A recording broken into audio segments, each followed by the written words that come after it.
Hoje nós vamos aqui fazer uma exposição, fazendo também um resumo e um comentário destas reflexões a respeito do Concílio Vaticano II e da crise atual da Igreja, conforme o artigo de Dom Athanásio Schneider, que foi publicado ontem em diversos blogs, em diversos sites no mundo inteiro. Então, de fato, o Dom Athanásio Schneider, juntamente com o Monsenhor Vigano, são hoje duas referências fundamentais contra estas abominações que nós estamos presenciando no pontificado do Papa Francisco. Nós podemos dizer que eles são os dois candelabros, as duas testemunhas que falam no Apocalipse, diante da apostasia generalizada que nós vivemos hoje na Igreja. Entretanto, existem outras vozes um pouco mais tímidas ou com menos autoridade que também se levantam. Então nós não dizemos que eles são os únicos, mas que eles são os principais representantes da hierarquia atual da Igreja que se levantam para questionar ou denunciar aquilo que está acontecendo. Então, por exemplo, o Cardeal Burke fez também diversas manifestações a respeito disso. Ele, inclusive, se levantou na questão dos abusos do documento Amoris Laetitia, mas, com relação ao Vaticano II, ele se manteve muito mais tímido do que esses dois. Monsenhor Vigano fez uma excelente explanação a respeito do que ele pensa do Concílio Vaticano II e das suas consequências, e nós já abordamos esse tema da sua carta numa outra conferência. Hoje, porém, nós estamos falando desta reflexão de Dom Athanásio Schneider. E eu posso dizer, como experiência pessoal, que não só conheço, mas admiro Dom Athanásio e gosto muito das suas explicações, das suas reflexões, especialmente em matéria de liturgia e em matéria também daquilo que ele diz sobre os padres da Igreja. E nós vamos aqui falar um pouco sobre essa questão da importância de nós estarmos sempre com a referência dos padres da Igreja. Então, de fato, eu tive a possibilidade de assistir uma palestra conferida por Dom Athanásio Schneider no Congresso Summorum Pontifico em Roma, no ano de 2009. E nessa ocasião também eu conversei muito tempo com ele a respeito de diversos temas relacionados à questão da missa tradicional, que naquele tempo começava a se desenvolver no mundo inteiro e a progredir, e foi ele uma das pessoas que mais incentivou esse movimento em todos os lugares. Então ele tem sido já durante muitos anos uma referência importante para nós visualizarmos uma atitude de resistência diante desta demolição da Igreja e, ao mesmo tempo, uma atitude ponderada, sóbria, respeitosa e, sobretudo, um foco teológico, eu diria até mesmo um foco patrístico sobre aqueles acontecimentos e aquelas declarações que são mais graves e que alteram a própria essência do magistério e da doutrina da Igreja. Então, o texto que ele acaba de publicar a respeito do Concílio Vaticano II é, com certeza, nesta mesma linha, e poderíamos até ousar dizer que é o melhor texto que ele já fez até agora, analisando o problema que estamos vivendo desde a conclusão do Vaticano II em 1965.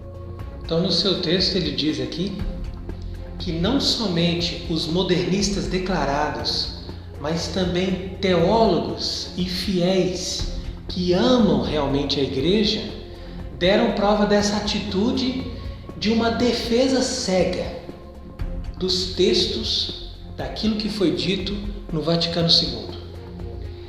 Então, essa atitude de fazer grandes acrobacias mentais para buscar uma infabilidade do Vaticano II, do Papa atual, realmente não compensa. Ele vê aqui que a crítica sempre esteve presente e permitida na grande tradição da igreja.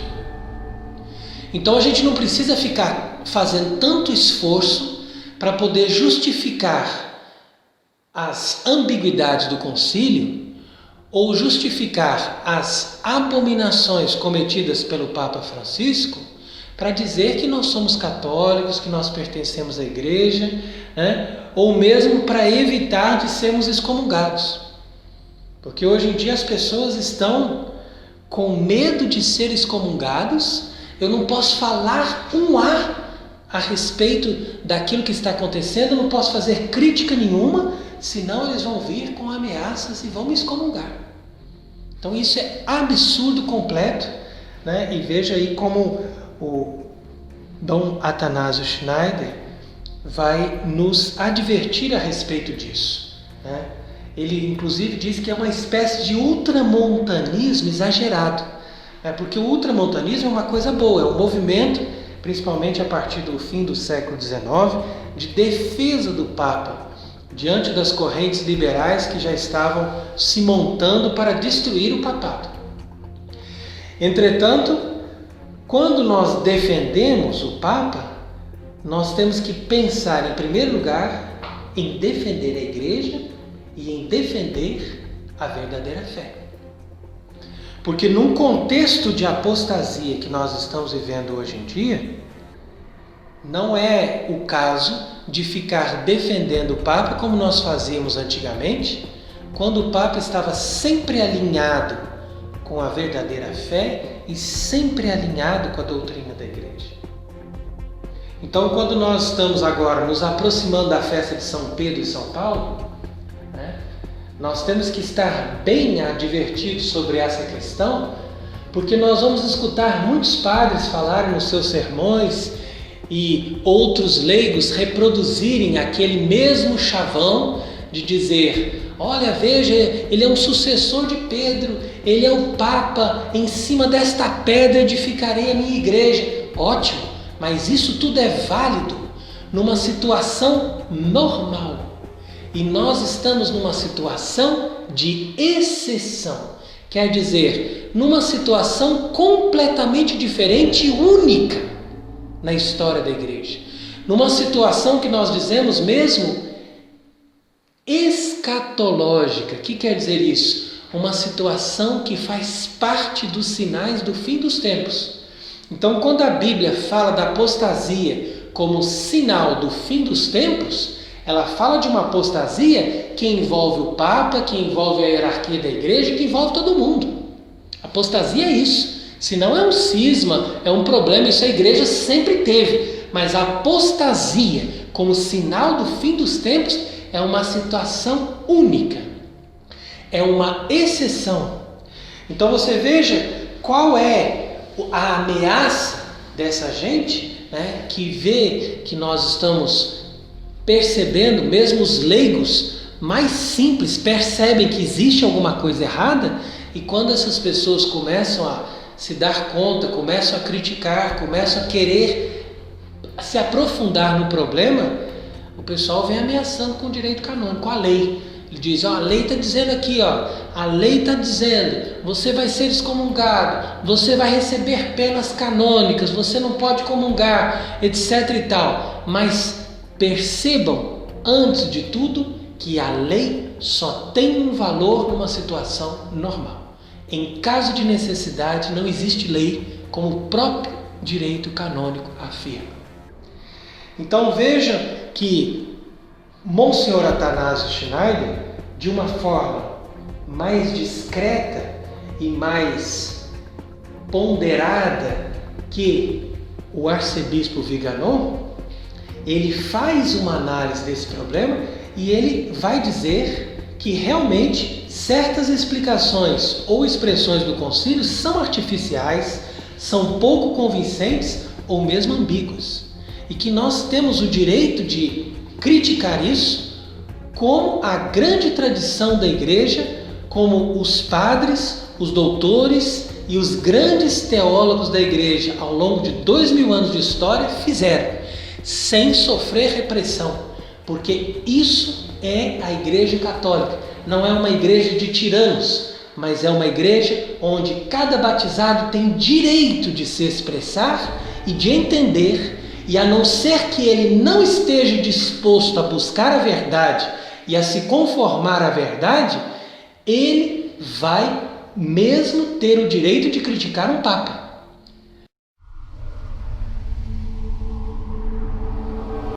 Então, o Monsenhor Schneider, inclusive, fala aqui de exemplos de contradição que aconteceram na história da igreja, como a questão do sacramento da ordem, que foi abordada no Concílio de Florença, dizendo que a traditio instrumentorum, quer dizer, a entrega dos próprios instrumentos, quer dizer, o cálice, a patena, seriam a essência, a própria matéria do sacramento.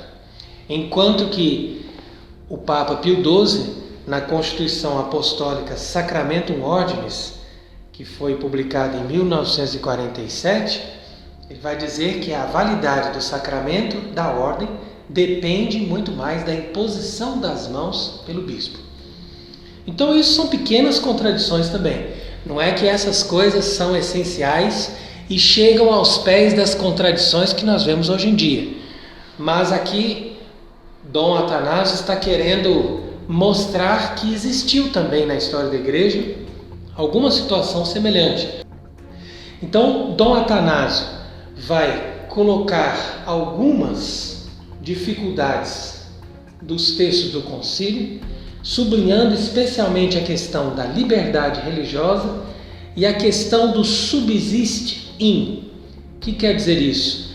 Quer dizer que ali no concílio nós temos uma expressão que é um pouco ambígua, na medida em que diz que a Igreja de Cristo subsiste na Igreja Católica, ao invés de dizer que a Igreja de Cristo é a Igreja Católica.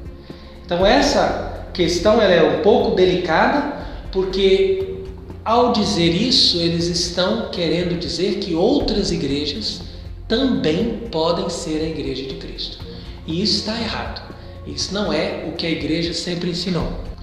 Entretanto, ele diz de uma forma bem categórica que antes do Concílio Vaticano II não era necessário fazer esse esforço colossal e apresentar estudos volumosos para mostrar a continuidade do magistério.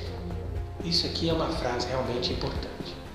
Quer dizer que por mais que na igreja existam essas contradições muito delicadas, muito pequenas, em relação a termos ou em relação à forma de abordar diversos assuntos no decorrer das épocas, dos tempos, nós não vemos em nenhuma época da igreja essa necessidade de você fazer um tratado imenso para provar que aquele concílio talvez seja realmente um concílio católico e que não tenha mudado a doutrina da Igreja Católica.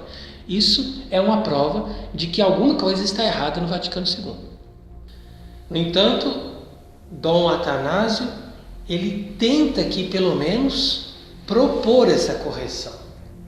E ele diz inclusive que esses documentos, Mysterium Fidei, Humanae Vitae e também o Credo do Povo de Deus, que foram feitos pelo Papa Paulo VI, foram de grande valor nessa tentativa de corrigir o concílio, ou de tentar propor uma interpretação correta. Mas esses textos ainda não chegaram a esclarecer aquelas declarações mais ambíguas que ele mencionou. Então a crise atual que nós vivemos hoje, com Amoris Laetitia e o documento de Abu Dhabi, nos obriga a aprofundar essas considerações e mesmo a corrigir o conselho. Então é por isso que nós devemos estudar, cada fiel, cada católico praticante, cada pessoa que tem essa consciência de buscar o bem, de buscar a verdade, de buscar a justiça, essas pessoas hoje também são obrigadas, juntamente com os religiosos, com os padres, com os bispos, a buscar um entendimento. Todos somos obrigados a nos aprofundar nesses conceitos para nós tentarmos encontrar alguma solução para o problema. Apesar de que a melhor atitude que nós podemos fazer é rezar, oferecer sacrifício, como pediu Nossa Senhora, porque as causas do problema são tão graves que nós temos que saber que a solução verdadeira só vai vir por uma intervenção de Deus. Não é possível corrigir a situação grave de apostasia na igreja hoje por uma atitude humana, simplesmente humana, mas nós precisamos de uma interferência divina para salvar a igreja das mãos dos seus inimigos. Então ele continua mostrando que é importante você argumentar, é importante você buscar as objeções. Ele diz inclusive que Santo Tomás, ele sempre apresenta nos seus argumentos os contra-argumentos. E é o próprio São Tomás que na Suma Teológica, na questão 104, ele vai citar a passagem dos Atos dos Apóstolos, capítulo 5, versículo 29, que nos mostra aquele momento que Pedro, diante do Sinédrio, disse: é preciso obedecer primeiro a Deus antes de obedecer aos homens. Então essa questão é exatamente a respeito disso. Santo Tomás pergunta: será que nós temos que obedecer sempre às autoridades eclesiásticas ou às autoridades civis? Nem sempre. A resposta dele é essa. Nem sempre. Por quê? E cita então a passagem dos Atos dos Apóstolos. Mesmo na passagem da carta aos Romanos, capítulo 13, que diz que cada um seja submisso às autoridades constituídas, e aquele que se opõe às ordens dessas autoridades não se opõe a ela, mas se opõe ao próprio Deus e atrai sobre si a condenação. Você veja que é um texto muito forte da carta aos Romanos, mas essa passagem foi bem explicada por Santo Agostinho nesse sermão número 6, a respeito da Palavra de Deus, capítulo 8. E nessa exortação de Santo Agostinho, ele diz que as autoridades civis e eclesiásticas estão submissas à lei de Deus. Então, se uma autoridade eclesiástica não obedece à lei de Deus, ela não pode ser obedecida. E se uma autoridade civil, ela não obedece à lei de Deus e também não obedece à lei natural, que é estabelecida também por Deus, ela não deve ser obedecida. Então essa é a argumentação de Santo Tomás e também a argumentação dos antigos padres, como é o caso aqui de Santo Agostinho. Então Dom Atanásio ele reconhece aqui que a maior parte dos textos do concílio apresenta essa continuidade orgânica em relação ao magistério anterior, mas que existem muitos elementos controversos e muitas expressões dos textos do concílio que jamais foram proferidas no magistério da Igreja antes de 1960. Apesar de que o próprio Papa Paulo VI, numa audiência geral que ele deu em janeiro de 1966, ele explicou que o concílio evitou de dar definições dogmáticas solenes, engajando a infalibilidade do magistério eclesiástico. Então isso aí também é perigoso, porque você faz um concílio tão grandioso, envolvendo os bispos do mundo inteiro, e depois você diz: olha, esse concílio não quis dar uma definição solene de caráter infalível. Então quer dizer o quê? Que nós já devemos assumir esse concílio como necessariamente errado, né? Então você veja como é que a contradição se espalhou completamente pela igreja a partir daí. E aí diz Dom Atanásio que com o tempo a história nos dirá, né, do ponto de vista dos fatos, o que podemos dizer a respeito do Vaticano II. A partir de 1965, vemos claramente esse concílio não trouxe um progresso espiritual na vida da igreja. Então é como Dom Atanásio nos diz aqui, que mesmo que o concílio tenha textos bonitos ou tenha muitas coisas preciosas que podem ser aproveitadas, as consequências desastrosas que nós vemos até hoje e os abusos cometidos em nome desse concílio pastoral, né, foram tão importantes que nós não podemos justificar esses elementos positivos. Então é isso que precisamos entender. Elementos positivos você encontra sempre, em qualquer pessoa. Muitas pessoas que foram para o inferno escreveram coisas bonitas, fizeram atos de caridade para outras pessoas, mas no fim eles foram rejeitados, eles não se salvaram. Então, sempre Satanás vai colocar alguma coisa bonita misturada com coisas péssimas. E é nessas coisas péssimas que nós temos que nos concentrar para nós não cairmos no erro. Porque essas outras coisas bonitas nós podemos aproveitar de outra forma, né? Então ele diz, por exemplo, que um elemento positivo do concílio foi o apelo solene para todos os batizados buscarem a santidade e darem o testemunho da fé. Então ele mesmo reconhece isso, apesar de que nós devemos aqui também dizer que esse apelo, essa consciência dos leigos já começou muito antes do concílio.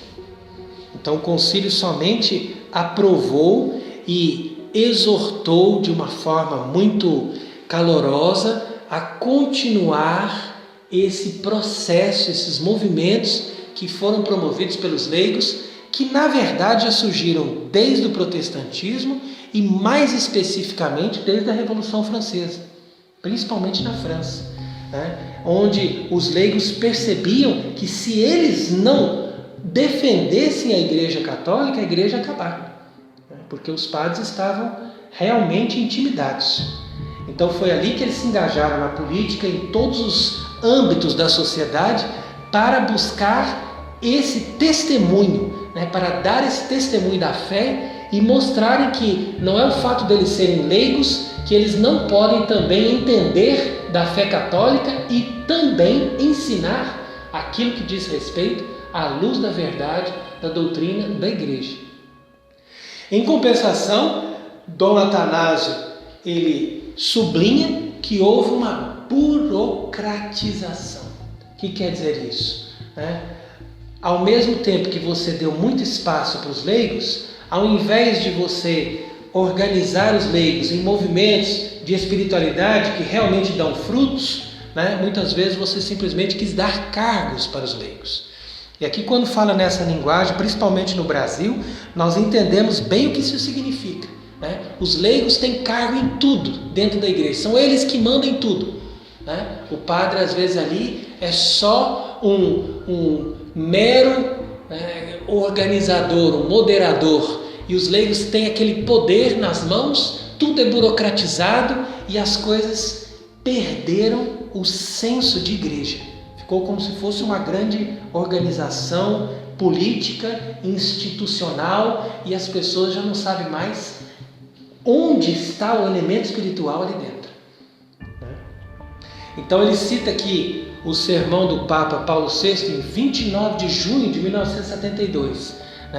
Nessa época o Papa já estava tomando consciência do desastre, porque ele publicou a Humanae Vitae em 1968 e depois ele fez esse sermão muito famoso de junho de 1972, que foi exatamente na festa de São Pedro. E ele dizia que nós acreditávamos que após o concílio viria um dia ensolarado para a história da igreja. Mas ao contrário, vem um dia de nuvens, de tempestade, de escuridão e de incerteza. Nós pregamos o ecumenismo e nos distanciamos cada vez mais dos outros. Nós buscamos cada vez mais afundar os abismos ao invés de preenchê-los. Então perceba aí a consciência que o Papa Paulo VI estava atingindo em 1972. Depois, Dom Atanásio começa a falar de Monsignor Lefebvre, inclusive comparando a alguns padres da igreja que defenderam a fé nos momentos de crise, né? E ele vai dizendo, inclusive, que Monsignor Lefebvre foi uma voz que se levantou com coragem no episcopado para tentar conter os ventos e as marés que estavam afundando a Igreja Católica, sobretudo destruindo o sacerdócio. E ele vai dizer então que Monsignor Lefebvre foi um verdadeiro ícone desse combate e que ele afirmava que as ruínas da igreja se acumulam, em toda parte se vê o ateísmo, a imoralidade, o abandono das igrejas e o desaparecimento das vocações religiosas e sacerdotais. A partir dessa discussão, Dom Atanásio entra também no coração do problema, que ele chama de papolatria, ou seja, uma ideia de que o Papa é um Deus na Terra, né? Ele falou, você vai lá e adora, o Deus falou, né? É um certo antropocentrismo, porque a gente perde a espiritualidade, perde essa sintonia com o verdadeiro Deus e fica concentrado ali naquele homem, né? Então vem a visão dos padres da igreja, né? E ele cita inclusive que a igreja era como a lua, mysterium lunae, e o Cristo é o sol, que ilumina a igreja, que dá luz para a igreja. Então é nesse sentido que nós devemos entender a função do Papa, como chefe da igreja sim, mas subordinado a Cristo, né? E a partir dessa noção de papolatria, ele desenvolve também um conceito que ele chama aqui de magisteriocentrismo, ou seja, uma ideia de que tudo se concentra no magistério, né? Inclusive ele cita uma passagem do próprio concílio, que é a Constituição Dei Verbum, número 10, que diz, essa passagem realmente importante, muito bonita, dizendo que o magistério não está acima da palavra de Deus, mas a seu serviço. Então é por isso que nós devemos, antes de olhar para o Papa, olhar para aquilo que dá fundamento à autoridade do Papa. Ou seja, a palavra de Deus, proclamada pela igreja, ensinada pela igreja segundo o senso dos padres e depois reafirmada pelo Papa. Então é aqui que nós abrimos esse parênteses para falar do que significa autoridade na igreja, porque as pessoas perderam essa noção. E Dom Atanásio, ele vai recapitular esse ensinamento, porque ele é uma pessoa formada na patrística, nos padres da igreja. E hoje em dia nós não temos ligação com os padres da igreja. Só que nós temos que entender que depois dos apóstolos, são os padres da igreja que dão a última palavra. Entendeu? Não são os papas, mas são os padres da igreja. Que são os padres da igreja? São aqueles bispos, aqueles doutores dos primeiros séculos que receberam direto da era apostólica a verdadeira doutrina e que, quando tinham essa liberdade de estabelecer a Igreja Católica de uma forma mais pública e definitiva, eles tiveram que ensinar aquela doutrina, eles tiveram que explicar, eles tiveram que selar o ensinamento dos concílios, os primeiros concílios que foram os concílios fundamentais. e fazer com que aquilo fosse realmente configurado como aquilo que a gente chama de Igreja Católica Apostólica. Então você percebe que a autoridade ela tem um fundamento, né? E a partir do concílio houve um constante abuso de autoridade. Você veja, por exemplo, o que o Papa Paulo VI fez em relação à missa. Então, Dom Atanásio vai citar aqui que o Papa Paulo VI ele teve a ousadia de fazer uma verdadeira revolução da lex orandi, ou seja, da liturgia da igreja. Então aqui, sem dúvida, ele teve um abuso de autoridade. E é por isso que a missa nova ela é ilícita, porque ela foi feita por um Papa abusando de sua autoridade, não selando a sua autoridade, como quem dizendo, olha, eu posso fazer isso, então eu faço. Não, ele sabia que ele não podia fazer e ele fez. Isso é um abuso de autoridade. Então você tem que entender, antes de tudo, que a autoridade na igreja, ela tem um fundamento. A fonte de toda autoridade está no Pai. É o Pai que tem a autoridade. Essa autoridade o Pai comunicou ao Filho, como nós lemos em Mateus 28, 18. Toda autoridade me foi dada no céu e na terra. Ide, pois, e ensinai todas as nações. Então veja como Jesus fala da autoridade. Quer dizer, ele estava com o Pai me deu, no céu e na terra. Agora eu vos envio para ensinar todas as nações. Então esse é o ato que Cristo faz, a concessão dessa autoridade para os apóstolos, para que eles ensinem em nome dele, a observar tudo que ele prescreveu. E a partir do momento que Nosso Senhor envia os apóstolos, eles saem com essa autoridade de fundar a Igreja Católica. Isso é fundamentado. Não é uma coisa que veio do nada, não é uma imaginação, não é uma figura, né? E veja também na passagem do Evangelho que nós lemos na festa de São Pedro, que quando Cristo, Mateus 16, 18, ele declarou, tu és Pedro, e sobre esta pedra eu edificarei a minha igreja. Ele não disse, agora Pedro, eu te coloco como a base, você vai lá e edifica. Não, o fundamento é Cristo e é Ele o sujeito da frase, é Ele que vai edificar a igreja. E depois diz inclusive, tudo que ligares será ligado, que desligares será desligado.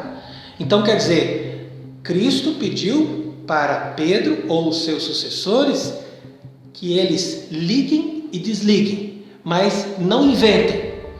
Ou seja, faz essa ponte, mas não fica inventando. Porque se você inventar e se você começar a ter atitudes humanas, você vai receber a resposta que Cristo deu a Pedro, quando ele diz claramente, afasta-te de mim, Satanás, os teus pensamentos são humanos, não são de Deus. Então você percebe como que é a questão de Pedro, da autoridade de Pedro ou do sucessor de Pedro. E é nisso que entra também o conceito de legitimidade. Porque se eu abuso da minha autoridade como padre, ou se um bispo abusa da sua autoridade como bispo, ou se o Papa abusa da sua autoridade como Papa, então eles se tornam ilegítimos. Ou seja, eles são válidos, mas eles são ilegítimos. É essa a questão fundamental. Por isso que eu não estou de acordo com os sedevacantistas. Porque a pessoa que afirma que a sede de Pedro, a sede da igreja em Roma está vacante, ela está afirmando que nós não temos nenhum Papa e que o Papa que está lá na verdade não é Papa, é um falso Papa. Mas essa afirmação ela carece de dois elementos fundamentais. O primeiro é o seguinte, se essa pessoa que está lá é um falso Papa, então nós teríamos que ter uma prova disso e uma declaração de uma autoridade que diga ele é falso. E nós não temos isso. Então carece dessa declaração de uma outra autoridade.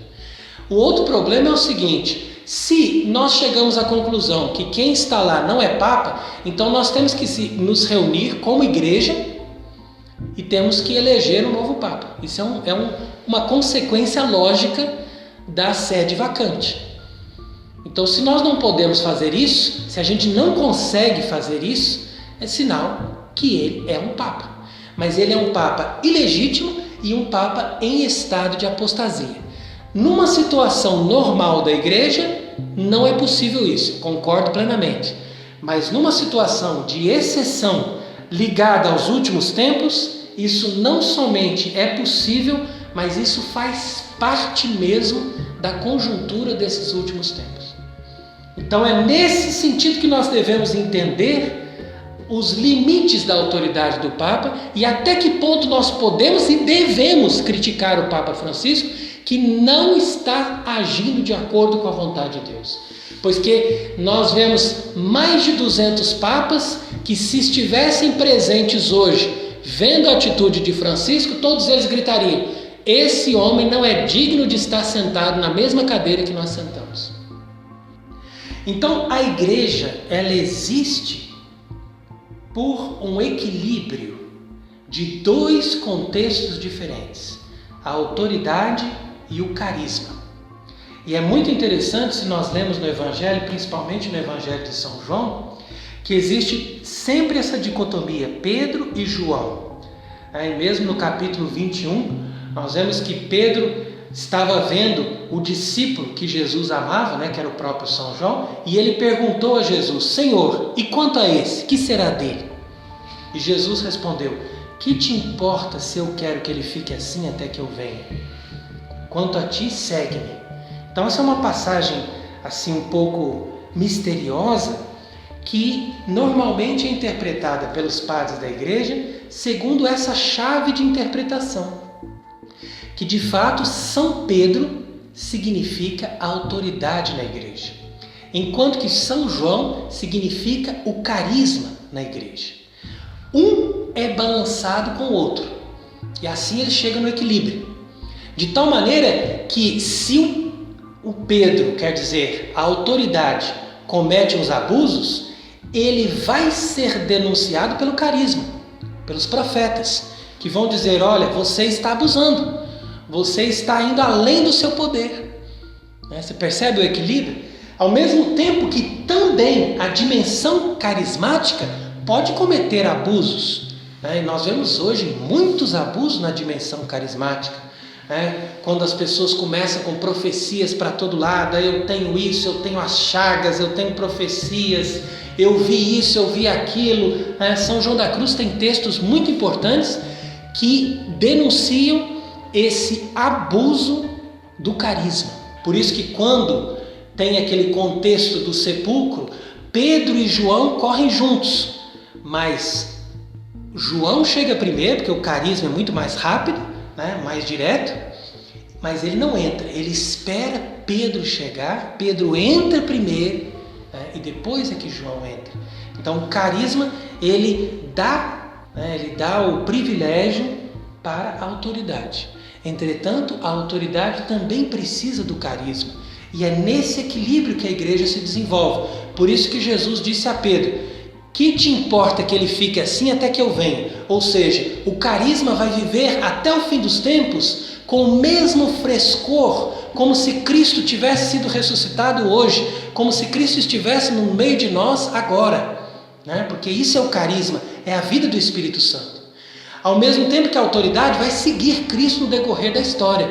A autoridade, ela é pesada, ela é difícil, mas ela vai acompanhar Cristo nos detalhes da história e nos rumos difíceis de cada momento da caminhada da Igreja.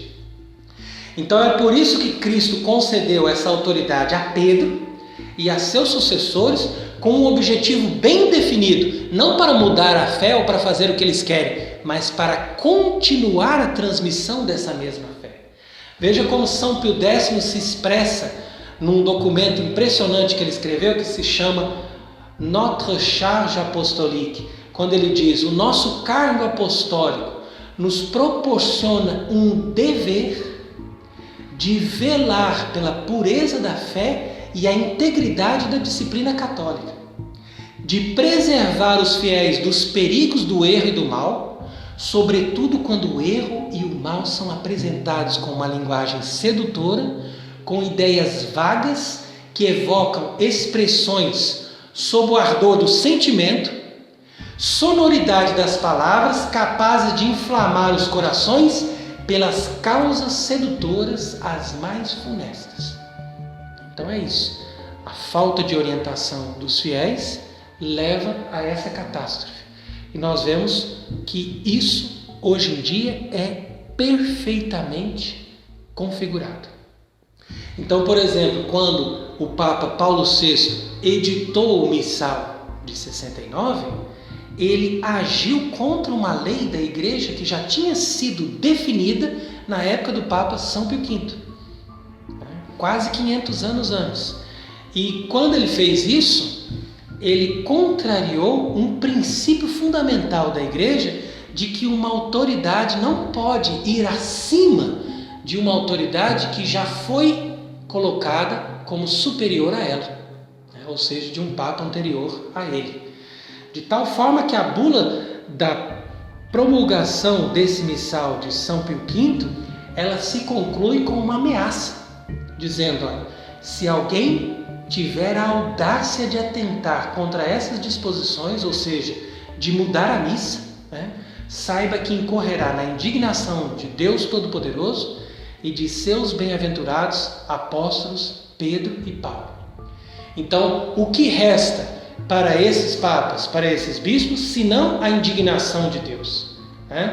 E é por isso que nós lemos ali no Evangelho segundo São Lucas, capítulo 12, quando nosso Senhor diz que se o tal administrador imaginar, meu Senhor vai tardar muito a vir, e começar a espancar os servos e servas, a comer, beber e embriagar-se, o Senhor daquele servo virá no dia em que ele não esperar, na hora em que ele não pensar, e o despedirá e o mandará ao destino dos infiéis.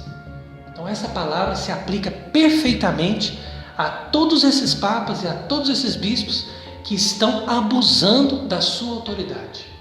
Porque eles não passam de administradores, eles não são os donos da igreja. A igreja não pertence a eles, a igreja pertence a Cristo.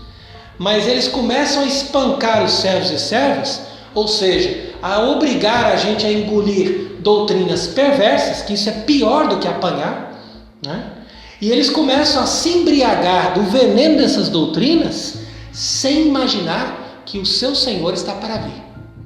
Então, o destino deles também será terrível.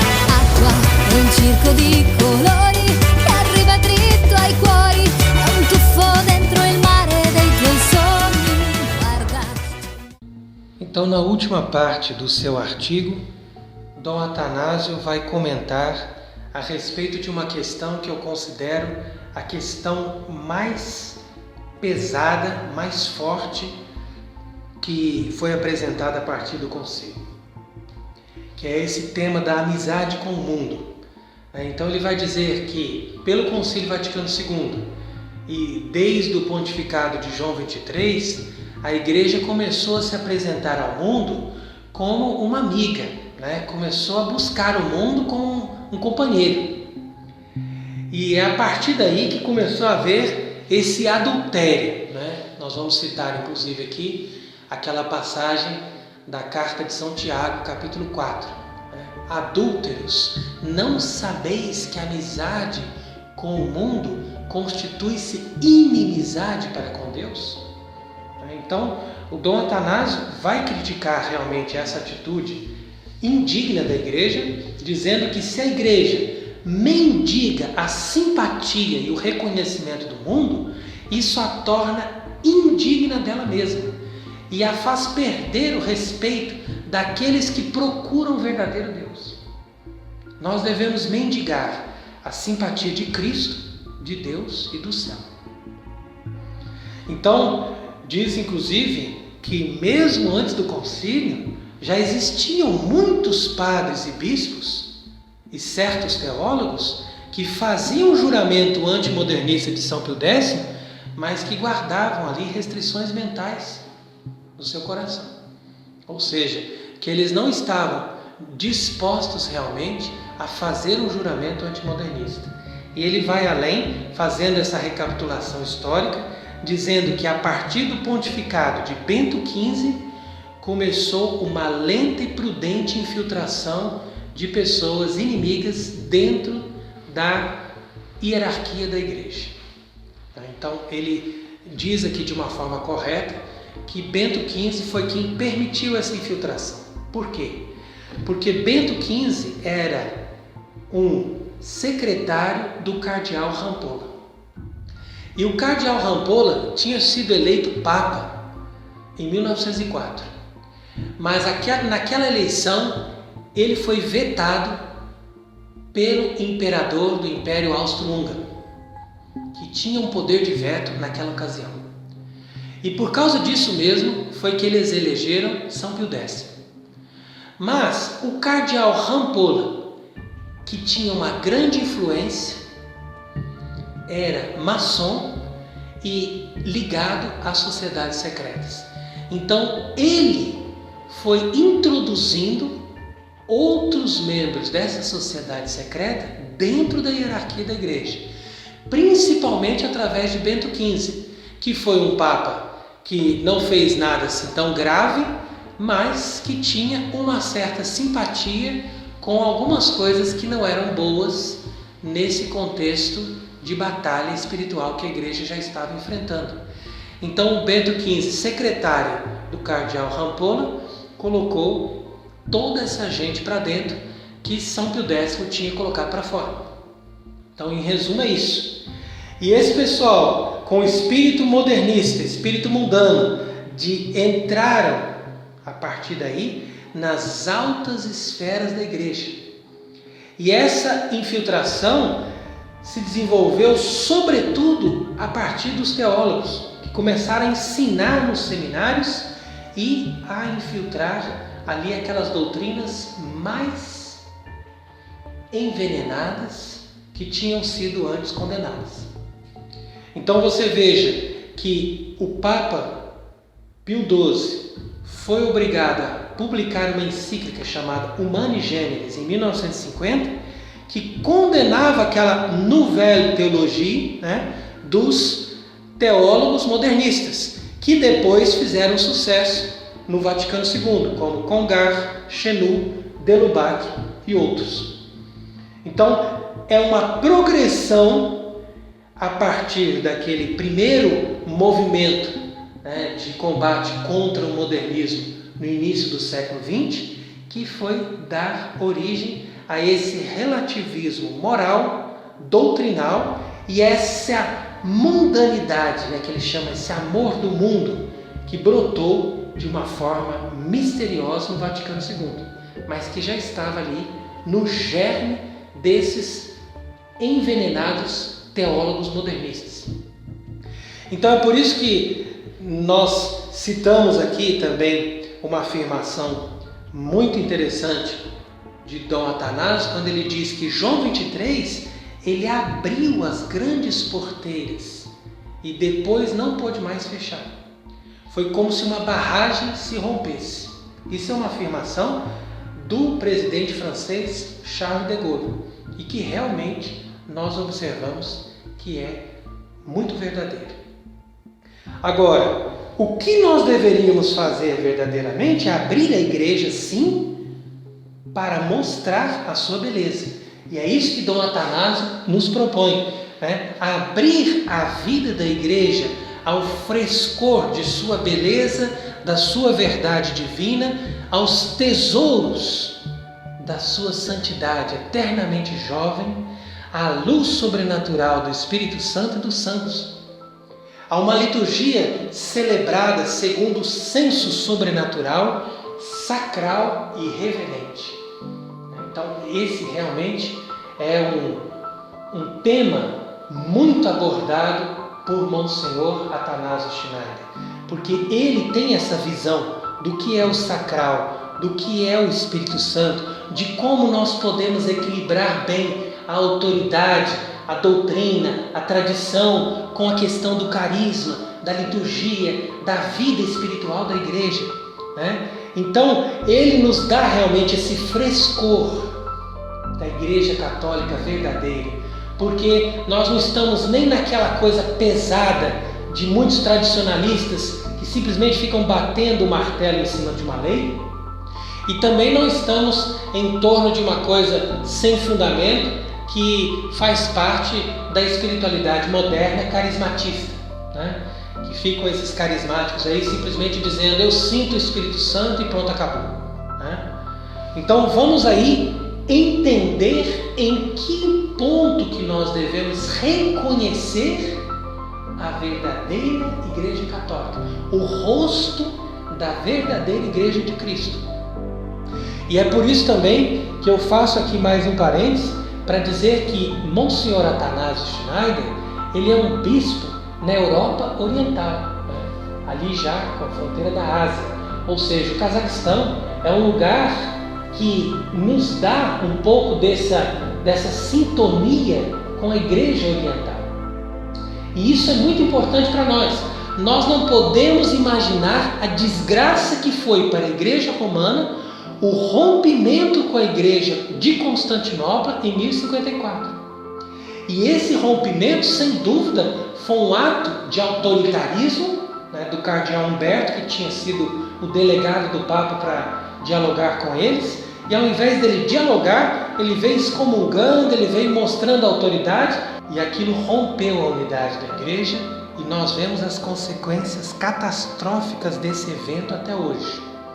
Então, talvez seja por isso que Nossa Senhora pediu para consagrar a Rússia, porque a Rússia é hoje a maior igreja dessas chamadas igrejas ortodoxas, ou seja, dessas igrejas que trazem essa tradição dos orientais e que permanecem nessa sintonia com esse frescor carismático, profundo e ao mesmo tempo tradicional com as raízes da tradição do cristianismo do Oriente.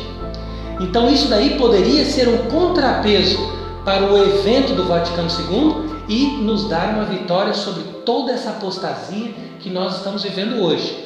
Mas como o Papa não consagrou a Rússia, como nós não tivemos essa bênção, então a Igreja da Rússia continua cismática, nós continuamos no grave problema, quando nós poderíamos, na verdade, estar numa perfeita sintonia com aqueles que realmente deveriam fazer ecumenismo conosco, ou seja, com aqueles que se separaram, mas que mantiveram os mesmos sacramentos, a mesma tradição e a mesma fé, apesar de não terem aceitado os dogmas que se seguiram a essa separação.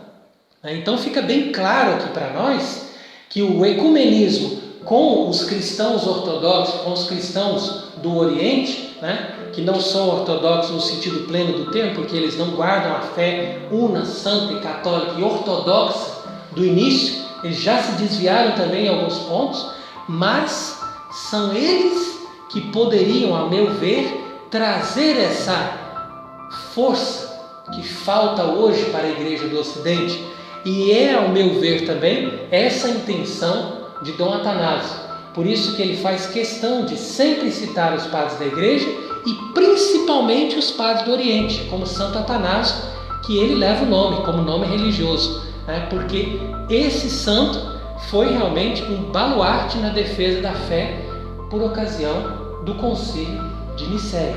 Então você percebe que tudo isso seria importante para nós, mas que hoje, nesse atual momento, nós não temos essa graça.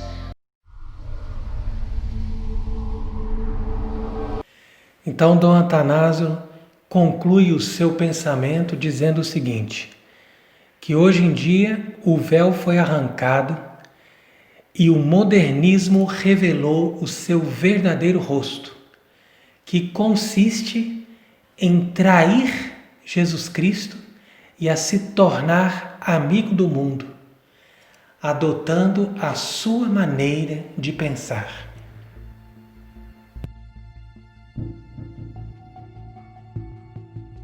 O mundanismo que entrou na igreja devastou, destruiu a sacralidade da igreja.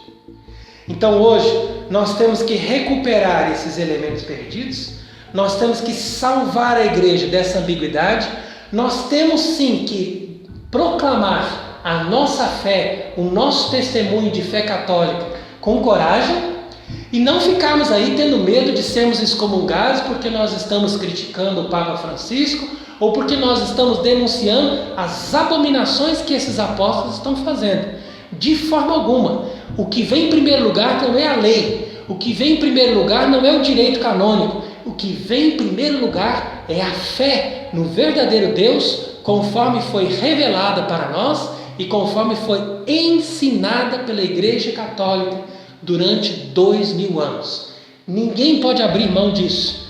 Então é aqui que nós entramos na essência mesmo desse debate, né? E quem não estiver na essência desse debate, que não se estabeleça para discutir o tema, porque a partir daí não faz parte do nosso contexto, né? O contexto tem que ser um contexto de um debate a propósito da doutrina da fé, não a respeito de questões subjetivas, pessoais ou de sensacionalismos. Não é isso que nós estamos buscando, mas nós estamos sendo muito claros que a nossa busca e o meu empenho também de fazer essas conferências é de ajudar as pessoas, principalmente aqueles que estão confusos, de encontrar de novo a verdadeira fé católica, que essa estrutura que se chama Igreja Católica atual não está de forma alguma defendendo. E aqui Dom Atanásio vai citar uma frase do próprio Concílio Vaticano II, que está na Sacrosanto Concílio número 2, e que eu estou de acordo com ele, que é uma frase muito bonita e que pode iluminar aqui o nosso pensamento. Quando ele diz que a autêntica natureza da verdadeira igreja, que é simultaneamente humana e divina, visível e dotada de elementos invisíveis, empenhada na ação e dada à contemplação, percebe aqui os equilíbrios, né? Presente no mundo e todavia peregrina. Quer dizer que ela não é mundana, ela é peregrina. Ela está indo para outra realidade. Mas de forma que o que nela é humano se deve ordenar e subordinar ao divino. É isso que está faltando, né? É isso que está faltando hoje para nós. Ordenar o que é humano e subordinar o humano ao divino. O visível ao invisível. A ação, né, a burocratização, a contemplação. E o presente aqui, essa situação mundana que nós vivemos, se ordenar em direção à cidade futura que nós buscamos. Então, parabéns a Monsenhor Athanásio Schneider.